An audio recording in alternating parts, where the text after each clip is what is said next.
Wanasema chakula cha hapa kizuri sana. Njaa inauma jamaa, leo tumechelewa kula hakika. Unaona pale wewe ulikuwa unaongea na Georgina. Georgina mimi siongeagi naye. Hata kesho na kesho kutwa ikatokea labda ikatokea labda tumekutana na Georgina tena sitaki kuongea naye kabisa. Wewe tena. Mimi sitaki kabisa. Karibuni. Asante. Mambo? Naomba wali sahani 2 na juisi 2 za embe. Ndo hakika nimesahau hela. Umesahau hela? Okay, basi naomba wali sahani 1 na juisi 1 ya embe. Hivyo vyana. Sasa mbona unaagiza kimoja? Wewe umesahau hela? Kwani hakika jamani, wewe huwezi kuwa sponsor zangu, si unanilipia tu hapo, nimesahau mwezi wa hela leo. Mimi leo nilikuwa kwenye bajeti yangu tu. Hiyo tabia imeanza lini wewe jamani hakika? Suzi mimi nikulipie, nimekukosea nini mimi? Suzi mimi nikulipie. Sasa si nimesahau na wazazi wako leo tena kwani wewe huna wazazi?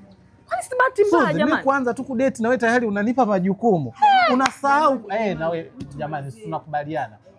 Lete 2, lete hizo 2 analipa. Unayo hela ya kulipia? Si unalipa wewe, lakini mbona unakuwa hivyo hakika? Haya, leta 1 muagize. Okay. Huyu ndo analipia. Mimi sitaki kula. Mkuu mnani basi kwa mbona unakuwa hivyo jamani? Lakini mimi si baby wangu akini jamani. Sahani 2, sahani 1. 2, huyu ndo boss. Unakula sahani 2, mimi siri. Sasa tumekuja kufanya mbona vile kuniaibisha mbele za watu? Mletee juisi 1 ya embe na sahani 1 ya wali. Analipa huyu. Mimi mwenyewe hela sina. Mimi mwenyewe nimesahau wallet nyumbani. Sasa umesahau manake ulivyokuwa unaagiza vile vile. Leta hiyo 1. Kwani leta sahani 1? Na juisi 1 ya embe. Dada hapa. Usilete kwa sababu mlipaji. Acha kuconcentrate ya nani. Leta juisi 1, sahani 1 ya wali.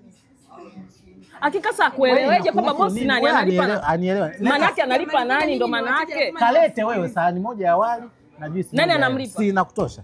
Basi acha. Yaani unaniangizaje mimi peke yangu jamani, afu mbona hakika unakuwa mchoyo hivyo sasa jamani. Jamani leo kazi kwangu kuna kazi. Jamani wewe mkaka wewe. Naenda mautini. Mimi si mpenzi wako lakini mbona hakika unanifanyia hivyo? Mimi majukumu sipenda. Subiri basi tulisolve ile kitu. Subiri tumalizane. Sikiliza dadangu, mimi nimekwambieje? Nimesema hivi. Naomba sahani 1 ya wali na nini? Na juisi 1. Ndio tumekuja pamoja lakini mwenzangu amesahau hela. Sasa kama amesahau hela, shida inakuwa nini? Sasa nilipia huyu kaka. Ndio maana nikasemaje? Mimi nilikuwa namuagizia yeye. Unaona bwana? Sasa kama namuagizia yeye, maana yake yeye na yeye anaweza akajilipia, sio lazima mimi nilipie. Sijui kama tunaelewana. Hata kama unaniagizia mimi peke yangu alafu mlipaji unakuwa uchoyo. Sasa maana dada mimi naomba niende. Basi tutawasiliana dadangu. Tutawasiliana. Jamani, emba hakika acha masiala, unajua unaniaibisha mbele za watu hivi lakini tutauza hii miwani nakwambia. Tutauza hii miwani wewe. Dada samani kwa usumbufu, nimesahau hela kweli ndio maana. Yaani wanaume mpenzi gani? Wapataga wapenzi, wapataga vitu gani? Tayari.